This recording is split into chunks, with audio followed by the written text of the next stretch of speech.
یہ جو مشکل الحدیث ہے علماء کی، چونکہ یہ اصطلاح ہے عوام الناس کے لیے، تو ہم یہی کہیں گے کہ جو احادیث عوام کو مشکل لگتی ہیں۔ اس کے مختلف اسباب ہو سکتے ہیں۔ سب سے پہلا سبب تو یہ ہے قلت علم۔ اصل میں یہ شبہات مستشرقین سے لیتے ہیں، اور مستشرقین وہ لوگ ہیں جو ہمارے علوم کو پڑھتے ہیں ہمارے علوم پہ رد کرنے کے لیے۔ اصل میں جو معنی آپ سمجھ رہے ہیں، معنی نبی کریم علیہ السلام اور صحابہ نے یہ مراد نہیں لیا، صحیح، یا یہ عربی زبان میں یہ معنی مراد نہیں لیا جاتا۔ کئی ایسے لوگ ہیں کہ جو عربی احادیث کو اردو میں لیتے ہیں، وہ سمجھتے ہیں کہ شاید یہ ہماری اردو جیسے مرضی ہے، ہم اپنی مرضی سے ان کے معنی مفاہیم سمجھ لیں۔ بلکہ خاص طور پہ جو مسلمان منکرین حدیث ہیں، آج کل نیا فتنہ جنم لے رہا ہے۔ ہمیں پابند کرو اس چیز کے جواب دینے کا جو ہمارے نزدیک قابل حجت ہے اور قابل اعتبار ہے، اور پھر ہم آپ کو جواب دیں گے اس کا اس انداز میں جس انداز میں نبی کریم علیہ السلام نے مراد لی۔ ایک بندہ اگر عربی زبان سے ناواقف ہے تو وہ نبی کریم علیہ السلام کی زبان سے نکلے جوامع الکلمات جو ہیں ان پر اعتراض نہیں کر سکتا۔ بسم اللہ الرحمن الرحیم، السلام علیکم ورحمۃ اللہ وبرکاتہ۔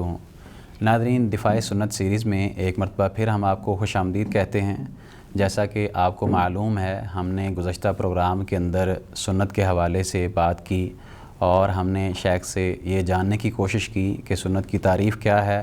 اور سنت کی اقسام کیا ہیں، اور جو منکرین احادیث کے اعتراضات ہیں اور وہ جو اس بارے میں اپنے شکوک و شبہات رکھتے ہیں، کیا ان کی کوئی حقیقت بھی ہے یا نہیں، اس بارے میں ہم نے جاننے کی کوشش کی تھی۔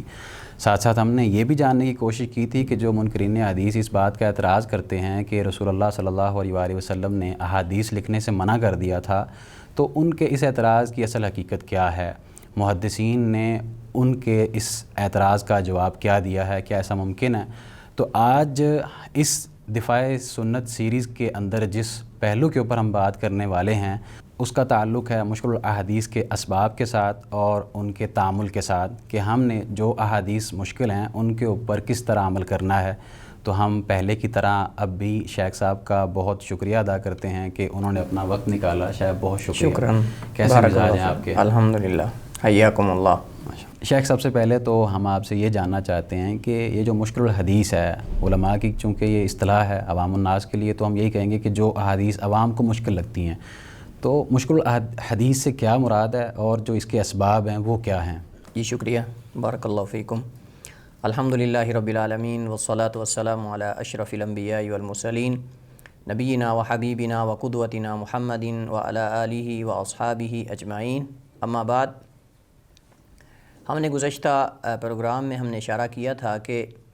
یہ دو چیزیں ہیں، ایک مختلف الحدیث ہے اور ایک مشکل الحدیث ہے۔ صحیح۔ اور جو مختلف الحدیث ہے، اصل میں یہ کسی حدیث کا کسی دوسری حدیث کے ساتھ جو ظاہری تعارض ہوتا ہے اس کو کہا جاتا ہے، اور جو مشکل الحدیث ہے، اس سے مراد حدیث کا کسی دوسری چیز کے ساتھ ظاہری تعارض ہے۔ لوگوں کے ہاں عموماً، حقیقت میں تو یہ تعارض نہیں ہے، لیکن عموماً لوگ سمجھتے ہیں، مثلاً کسی حدیث کا قرآن کریم کی کسی آیت کے ساتھ، کسی حدیث کا عقل کے ساتھ، سائنس کے ساتھ، مشاہدے کے ساتھ، تجربے کے ساتھ، تو یعنی اس سے مراد حدیث کا تعارض کسی دوسری چیز کے ساتھ ہے۔ صحیح۔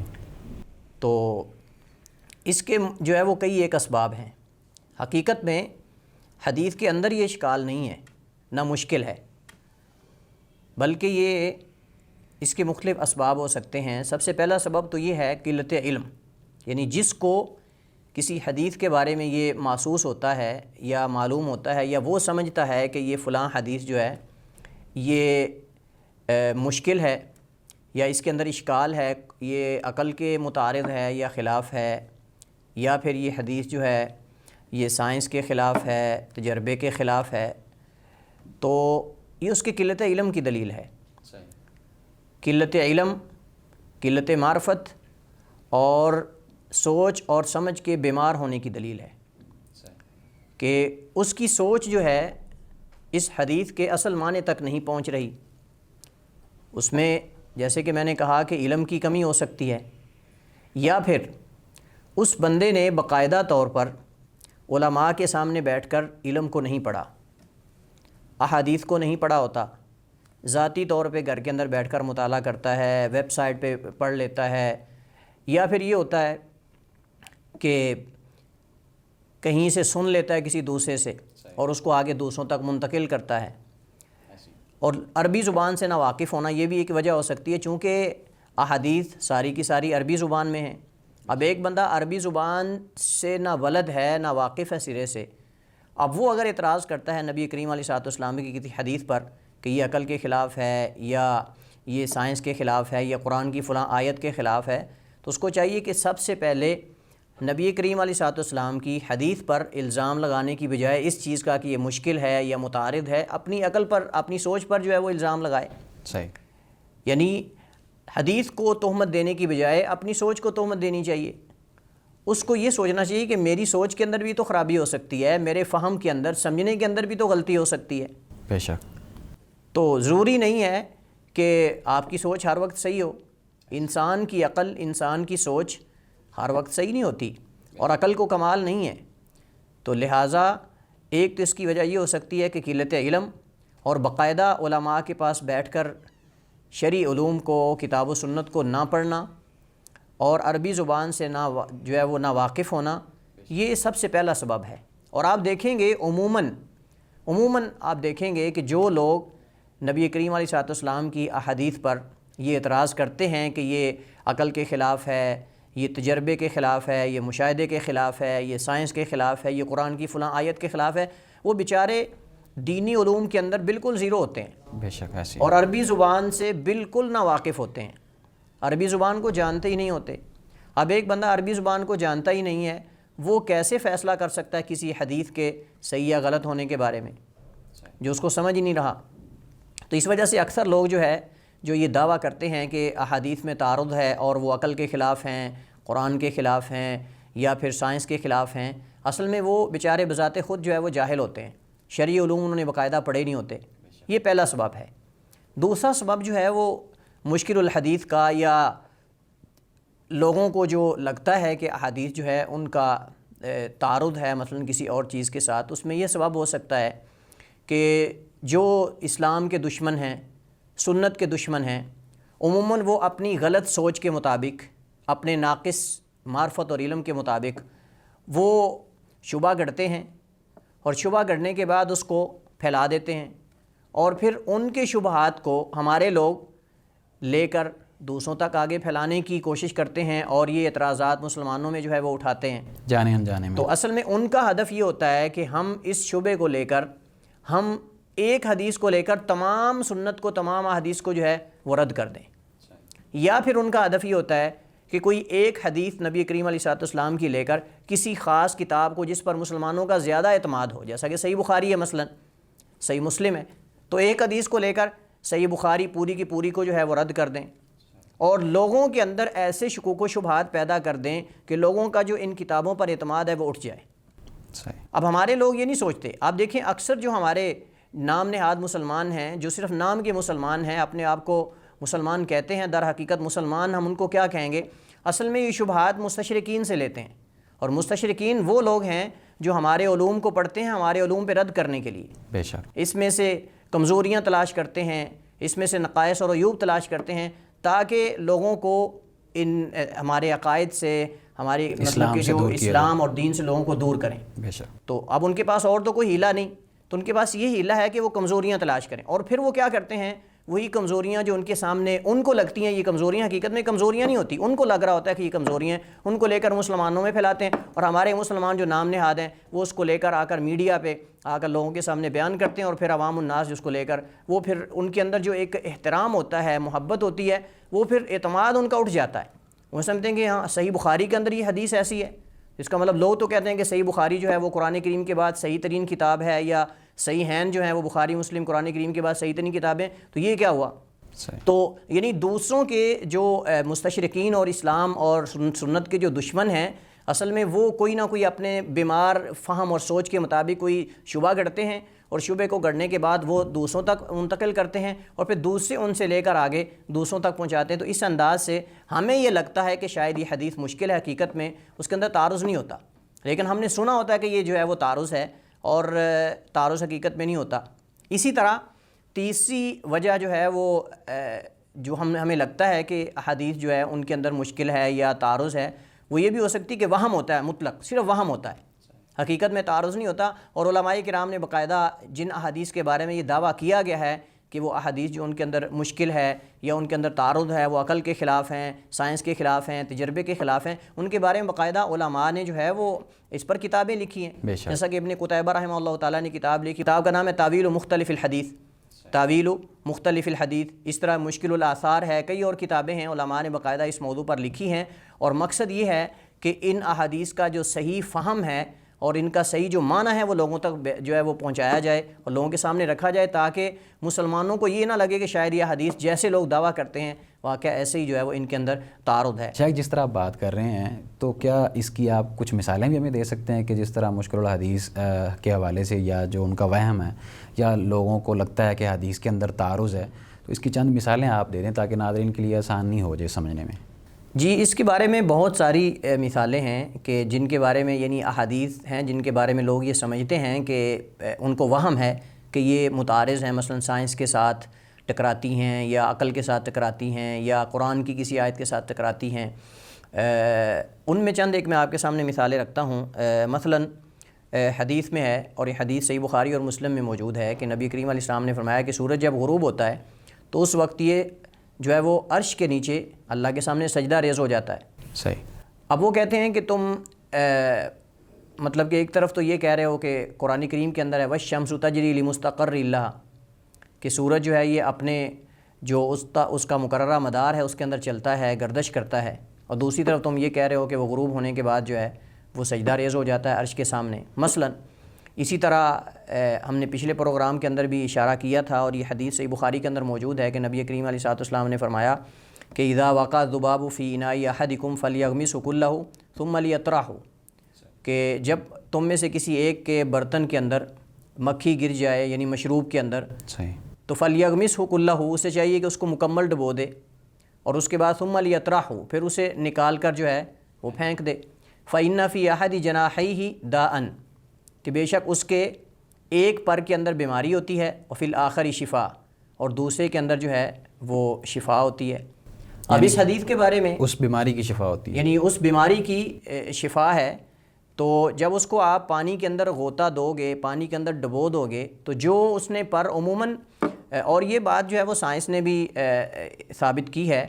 کہ جب وہ گرتی ہے تو عموماً جو ہے وہ اپنا بایاں جو اس کا پر ہوتا ہے اس کو پانی کے اندر داخل کرتی ہے. اس کے اندر جراثیم ہوتے ہیں، ایسے جراثیم ہوتے ہیں کہ جو بیماریاں پھیلاتے ہیں. بے شک ہمیشہ جب وہ گرتی ہے تو اکثر وہ اپنا وہ پر پانی کے اندر داخل کرتی ہے. آپ نے دیکھا ہوگا کہ وہ اس کا ان بیلنس ہوتی ہے ایسی، تو وہ پر پانی کے اندر داخل کرتی ہے جس کے اندر جو ہے بیماری ہوتی ہے. جراثیم ہوتے ہیں، بیماری کیا، وہ جراثیم ہوتے ہیں جو مختلف بیماریوں کا موجب بنتے ہیں. ایسی، تو جب اس کو پانی کے اندر اب وہ جراثیم تو داخل ہو گئے، اب حکم کیا ہے کہ اب جو ہونا تھا وہ ہو گیا ہے. اب آپ دیکھیں عموماً جو دودھ بیچنے والے ہیں منوں کے حساب سے ان کا دودھ ہوتا ہے، اور کیا وہ مکھی گرنے کے بعد اس کو بہا دیں؟ اتنا خسارہ کوئی قبول کرے گا؟ تو اس کا علاج بتا دیا گیا کہ بجائے اس کے کہ تم اس مشروب کو بہا دو، ضائع کر دو، تو اس کا علاج یہ ہے کہ تم اس کو پانی کے اندر جب مکمل طور پر داخل کرو گے، غوطہ دو گے، اس کو پانی کے اندر داخل کرنے کے مکمل ڈبونے کے بعد اس کو آپ جب نکال کر پھینکو گے تو وہ جو اس کے پر نے جراثیم اس پانی کے اندر پیدا کیے ہیں جو موجب بیماریاں ہیں وہ اس پر کنٹرول کر لیں گے. صحیح. تو پانی صاف ہو جائے گا، مشروب صاف ہو جائے گا. یعنی جو اس کا دوسرا پر ہے جس کے اندر اللہ نے شفا، جس کے اندر شفا ہے، کیونکہ حدیث کے اندر ہے فَإِنَّ فِي أَحَدِ جَنَاحَيْهِ دَاءً، کہ اس کے دونوں پروں میں سے ایک کے اندر بیماری ہے اور دوسرے کے اندر وفی الآخری شفا، اور دوسرے کے اندر شفا ہے. تو جب وہ بیماری والا جو ہے وہ داخل کرے گی اس کے اندر، تو جب اس کو مکمل آپ پانی کے اندر غوطہ دو گے تو وہ اس جراثیموں پر جو ہے وہ حاوی ہو جائے گی. جو شفا والا پر اس کے اندر جو مواد ہے وہ اس کو کنٹرول کر لے گا. یعنی اس سے ہم یہ مراد لیں گے، شفا سے مراد اس کی اپنی بیماری کے خلاف شفا. جی، یعنی کہ یہ نہیں کہ اس کا یہ مطلب نہیں کہ بیماریوں کے لیے اس کے اندر شفا ہے کہ آپ جو ہے مشروبات کے اندر مکھیاں ڈال کے پیتے رہیں. تو یہ تو کوئی بھی نہیں کہتا. اب اگر کوئی ہمارے اوپر یہ اعتراض کرنا شروع کر دے مثلا کہ حدیث کے اندر تمہارے پاس یہ لکھا ہوا ہے کہ مکھی کے پر میں شفا ہے، لہٰذا مکھیاں پانی میں جو ہے وہ آپ داخل کر کے پیتے رہو، تو کیوں نہیں پیتے ہو؟ یہ بات نہیں ہے. اگر گر جاتی ہے تو پھر آپ اس کو مشروب کو ضائع نہ کریں. صحیح. لیکن یہ الگ بات ہے کہ اگر آپ کی طبیعت نہیں مانتی تو آپ نہ پئیں. یعنی مطلب یہ ہے کہ آپ کو مجبور کوئی نہیں کر رہا آپ کو کہ آپ اس مشروب کو ضرور پئیں، لیکن اگر آپ پینا چاہتے ہیں، اس کو استعمال کرنا چاہتے ہیں، تو یہ علاج بتایا گیا. تاکہ وہ موجب بیماریاں نہ بنیں۔ صحیح۔ اسی طرح جن احادیث کے بارے میں لوگوں کو وہم ہوتا ہے کہ یہ احادیث ان کے اندر تعارض ہے یا یہ قرآن کریم کی کسی آیت یا مطلب کہ سائنس یا کسی اور چیز کے خلاف ہے، نبی کریم علیہ الصلوۃ والسلام کی حدیث ہے، آپ نے فرمایا من تصبح کل یوم 7 تمرات عجوۃ، کہ جو صبح کرتا ہے صبح کے وقت یعنی خالی پیٹ وہ 7 کھجوریں عجوا کی کھا لیتا ہے، تو نبی کریم علیہ السلام نے فرمایا لم یضرہ فی ذلک اليوم سم ولا سحر، تو اس کو اس دن یعنی جس دن وہ 7 عجوا کی کھجوریں کھائے گا اس دن اسے 2 چیزیں نقصان نہیں پہنچا سکتی، ایک تو زہر یعنی کسی قسم کا بھی زہر اس پر جو ہے وہ اثر انداز نہیں ہو سکتا، سبحان اللہ، اور نمبر 2 جادو کسی قسم کا بھی اس پر اثر انداز نہیں ہو سکتا، اسے نہ زہر نقصان پہنچا سکتا ہے اور نہ اسے جادو نقصان پہنچا سکتا ہے۔ اور یہ حدیث جو ہے وہ صحیح بخاری کے اندر موجود ہے، صحیح حدیث ہے۔ اب اس کے بارے میں کئی لوگوں نے اعتراض کیا، ان کو وہم ہوتا ہے، کہتے ہیں کہ یہ کیسے ہو سکتا ہے، اب ایک بندہ کھجور کھا لے اور اس کے بعد اس کو مطلب کہ آپ زہر پلائیں تو ہم مطلب پلائیں گے تو ہمارے سامنے بندہ مر جائے گا، اب اس کا مطلب کہ اگر کوئی بندہ مر گیا تو اس کا مطلب یہ کہ حدیث نعوذ باللہ غلط ہے، یعنی وہ کہتے ہیں تجربہ اس کے خلاف ہے، مطلب اگر ہم تجربہ کریں کوئی بندہ اگر جو ہے وہ یہ کام کرتا ہے تو یہ توکل پر بات ہے، یہ تو توکل پر، اگر ایک آدمی کا توکل ہے تو اس کے ساتھ معاملہ وہی ہوگا جو اس کے بارے میں وہ یقین رکھتا ہے، تو یقین اور توکل کی بات ہوتی ہے، لیکن ایک بندے کا اگر توکل ہی نہیں ہے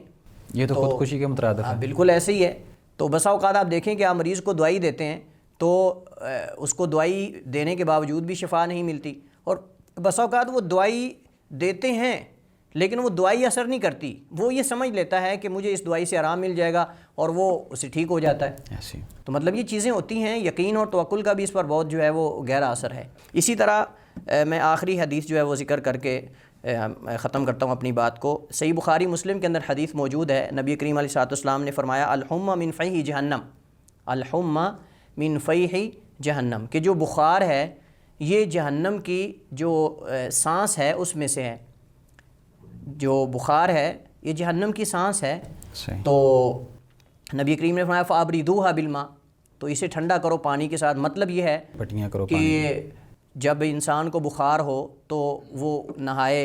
یا پھر پانی استعمال کرے، پانی جو ہے وہ کہتے ہیں کہ ہم نے دیکھا ہے، مثلاً کہتے ہیں ہم نے دیکھا ہے کہ جب بخار آدمی کو وہ نہائے تو بخار تیز ہو جاتا ہے، مثلاً میں آپ کو مثال دے رہا ہوں، اس طرح کے اعتراضات کرتے ہیں، کہتے ہیں کہ یہ تو بالکل تجربے کے، مشاہدے کے یا مطلب کہ طب کے خلاف ہے یہ چیزیں، تو اس طرح کی حدیث لے کر جو ہے وہ ان کو لگتا ہے کہ ان کے اندر جو ہے وہ ظاہری تعارض ہے، لیکن حقیقت میں تعارض نہیں ہے۔ علماء نے باقاعدہ جو ہے وہ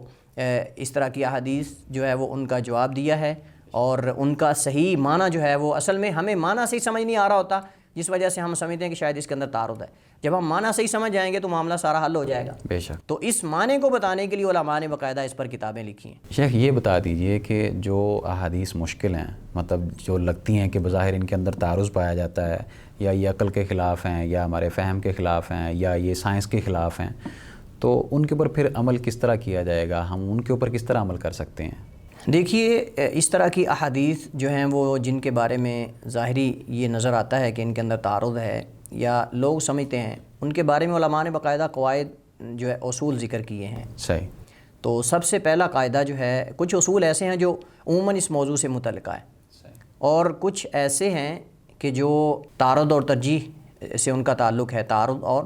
ترجیح سے ان کا تعلق ہے، یعنی کچھ عمومی قواعد ہیں اور کچھ خاص جو ہیں وہ تعارض کے بارے میں، یعنی کچھ عموماً احادیث کے بارے میں قواعد ہیں کہ ہمارا تعامل جو ہے وہ ایسی احادیث جن کا ہمیں معنی سمجھ نہیں آ رہا ان کے بارے میں ہمارا تعامل کیا ہونا چاہیے، اور کچھ ایسے ہیں کہ خصوصاً جن احادیث کے اندر واقعتاً ہی ظاہری کوئی ایسا ہے کہ جو تعارض ہے تو اس کے بارے میں کیا اصول اور قواعد ہیں۔ تو سب سے پہلے میں ذکر کرتا ہوں ان قواعد کو جن کا اس موضوع کے ساتھ یعنی عموماً تعلق ہے۔ سب سے پہلا قاعدہ تو یہ ہے کہ وہ احادیث جو اصحاب الفن جو ہیں، محدثین جو ہیں، ان کے ہاں حجت ہیں اور قابل احتجاج ہیں، صحیح، اور صحیح اسانید کے ساتھ ثابت ہیں، ان کے اندر تعارض نہیں ہے۔ حقیقت میں ان میں تعارض یہ محال ہے، امپاسبل، ناممکن ہے۔ صحیح۔ اس کی وجہ کیا ہے؟ اس کی وجہ یہ ہے، ہم نے پچھلے پروگرام کے اندر بھی اشارہ کیا تھا کہ اللہ کے نبی علیہ الصلوۃ والسلام قرآن کریم کے مبین بیان کرنے والے ہیں، قرآن کی تفسیر کرنے والے ہیں، اور آپ کا تفسیر کرنا یہ وحی کے ساتھ ہے، صحیح، اور یہ کبھی نہیں ہو سکتا کہ وحی صحیح عقل کے خلاف ہو یا وحی کے خلاف ہو۔ قرآن وحی ہے اور حدیث وحی ہے، تو یہ نہیں ہو سکتا کہ وحی کا وحی کے ساتھ تعارض ہو، یا وحی کا صحیح عقل کے خلاف تعارض ہو اور وحی کا صحیح تجربے کے ساتھ جو ہے وہ تعارض ہو، یہ ایسا نہیں ہو سکتا۔ تو لہٰذا وہ احادیث جو کہ محدثین کے ہاں صحیح ہیں، اور اس کی دو قسمیں ہیں، یا صحیح حدیث ہوتی ہے یا حسن ہوتی ہے، دونوں طرح کی حدیث جو قابل حجت ہیں محدثین کے ہاں، ان کے اندر تعارض محال ہے۔ صحیح۔ دوسرا قاعدہ یہ ہے کہ کسی بھی حدیث کے بارے میں تعارض کا دعویٰ کرنے سے پہلے اور اس کا جواب دینے سے پہلے ہمیں یہ دیکھنا ہوگا کہ آیا یہ حدیث صحیح سند کے ساتھ ثابت ہے۔ صحیح، اگر تو ثابت ہے تو پھر اس کا صحیح معنی بیان کیا جائے، پھر اس کا صحیح معنی بیان کیا جائے، اس کا صحیح حل بتایا جائے کہ جس کے اندر آپ کو یہ تعارض لگ رہا ہے یہ تعارض نہیں ہے، اصل میں جو معنی آپ سمجھ رہے ہیں معنی نبی کریم علیہ الصلوۃ والسلام اور صحابہ نے یہ مراد نہیں لیا، یا یہ عربی زبان میں یہ معنی مراد نہیں لیا جاتا۔ ایسی کئی ایسے لوگ ہیں کہ جو عربی احادیث کو اردو میں لیتے ہیں، وہ سمجھتے ہیں کہ شاید یہ ہماری اردو جیسے مرضی ہے، ہم اپنی مرضی سے ان کے معنی مفاہیم سمجھ لیں، کئی فارسی میں، کئی دیگر زبانوں میں، اور عربی سے وہ ناواقف ہوتے ہیں۔ تو لہٰذا ہم سب سے پہلے تو یہ دیکھیں گے کہ یہ حدیث جس کے بارے میں ظاہری تعارض ہمیں لگ رہا ہے یا کوئی دعویٰ کر رہا ہے، یہ حدیث ثابت بھی ہے کہ نہیں۔ ایسی ہے۔ اگر تو وہ حدیث ثابت ہے تو پھر ہم وہ معنی بیان کریں گے جو محدثین نے، علماء نے اس کے بارے میں ذکر ہے جو صحیح معنی ہے، اور اگر وہ حدیث ثابت ہی نہیں ہے تو ہمیں ضرورت جو ہے وہ نہیں ہے اس ضرورت طرف ہی جانے نہیں ہے کی۔ اس پر بات کرنے کی اور ٹائم ضائع کرنے کی۔ اور عموماً یہ ہوتا ہے کہ کئی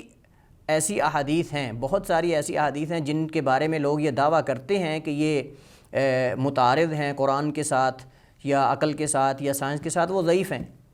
وہ ثابت ہی نہیں ہیں۔ بے شک۔ اب جب وہ ثابت ہی نہیں تو بھائی ہمیں کیا پڑی ہے کہ ہم ان کے بارے میں جواب دینے پہ بیٹھ جائیں، کیونکہ وہ ہمارے نزدیک قابل حجت ہی نہیں۔ بے شک۔ ہمیں تو آپ تب اس چیز کے لیے جو ہے وہ پابند کریں نا جواب دینے کا کہ جب ہمارے نزدیک وہ حجت ہوں۔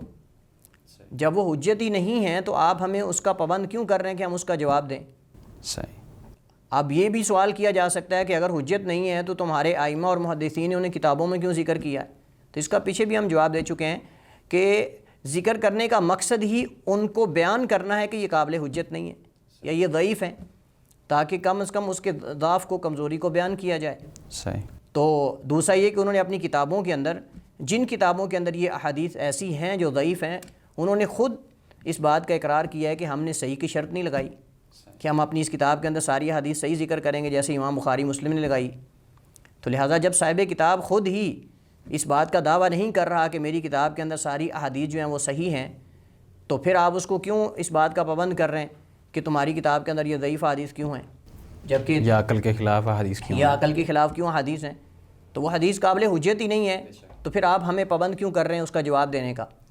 ہمیں پابند کرو اس چیز کے جواب دینے کا جو ہمارے نزدیک قابل حجت ہے اور قابل اعتبار ہے، اور پھر ہم آپ کو جواب دیں گے اس کا اس انداز میں جس انداز میں نبی کریم علیہ الصلوۃ والسلام نے مراد لی ہے۔ صحیح۔ وہ مراد آپ کو بتائیں گے جو کہ نبی کریم علیہ الصلوۃ والسلام نے جب یہ زبان سے ادا کیے تھے تو صحابہ نے مراد لی تھی،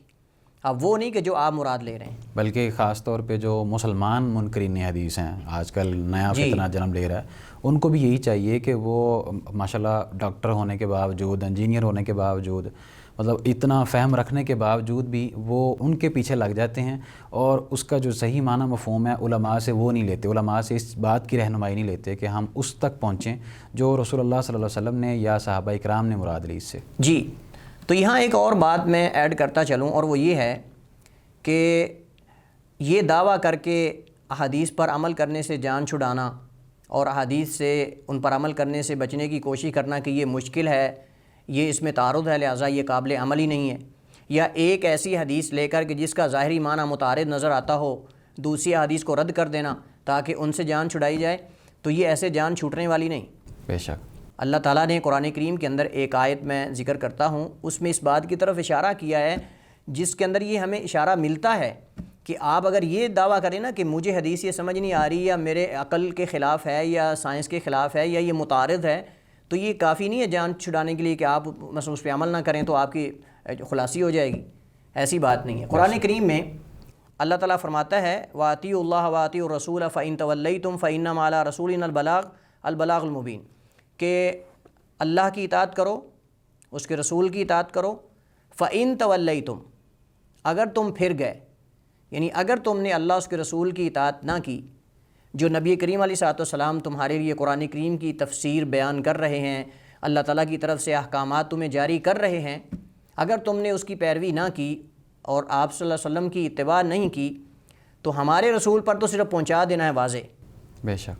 فَإِنَّمَا عَلَىٰ رَسُولِنَا الْبَلَاغُ الْمُبِینُ، بلاغ المبین تو ہمارے رسول پر تو واضح پہنچا دینا ہے۔ باقی اگر آپ یہ دعویٰ کر کے کہیں کہ یہ متعارض ہے، یہ عقل کے خلاف ہے، یہ سائنس کے خلاف ہے، لہٰذا یہ قابل حجت ہی نہیں ہے، تو اس میں اشارہ اس بات کی طرف نبی نے بیان کر دیا ہے، اور اس انداز میں بیان کیا ہے کہ کسی قسم کی اس کے اندر جو ہے وہ کمی کوتاہی نہیں کی، خیانت نہیں کی۔ اور صحابہ کرام فرماتے ہیں کہ جب آپ ہمیں واعظ کرتے تھے تو آپ ایک ایک کلمے کو 3 بار دہراتے تھے، ایک ایک بات کو 3 بار کرتے تھے، اور آپ کی شاید اصل مقصد یہی تھا آپ کا کہ تاکہ اتمام حجت کے لیے حجت پوری ہو جائے، کل کو یہ نہ کہے کہ آپ نے، اور بلکہ آپ نے حجۃ الوداع کے موقع پر آپ نے تمام صحابہ کرام کو جو اس وقت کے شاہد ہیں، جو آپ صلی اللہ علیہ وسلم کی نبوت اور رسالت کے شاہد ہیں، ان کو آپ نے مخاطب کرتے ہوئے فرمایا حل بلغت، کہ کیا میں نے تمہیں پہنچا دیا ہے، کیا میں نے حق ادا کر دیا ہے نبوت اور رسالت کو، اللہ تعالیٰ کے احکامات کو پہنچانے کا؟ انہوں نے کہا تھا، سب نے کہا تھا کہ اللہ کے رسول آپ نے حق ادا کر دیا ہے۔ یعنی ان کو اتنی فکر تھی رسول اللہ صلی اللہ علیہ وسلم کو کہ باقاعدہ گواہی طلب کی۔ بالکل، تو انہوں نے کہا کہ اللہ کے رسول آپ نے امانت کا حق ادا کر دیا ہے، آپ نے نصیحت بھی کی ہے، آپ نے خیر خواہی بھی کی ہے، اور آپ نے اچھے طریقے سے ابلاغ بھی کر دیا ہے۔ تو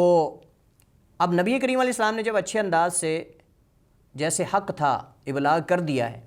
اب اگر ایک بندہ اپنی طرف سے دعویٰ کر کے کہ یہ عقل کے خلاف ہے لہٰذا میں اس کو مانتا ہی نہیں ہوں، تو کیا یہ حجت چلے گی اللہ تعالیٰ کے سامنے؟ جس طرح آج کے منکرین حدیث ہیں، جی، تو وہ یہی کہتے ہیں نا کہ حدیث سے جان بچانے کے لیے وہ کہہ دیتے ہیں کہ یہ میرے نزدیک ایسے ہے، یہ قرآن کی آیت کے خلاف ہے، یہ سائنس کے خلاف ہے، یہ فلاں چیز کے خلاف، صرف جان بچانے کے لیے۔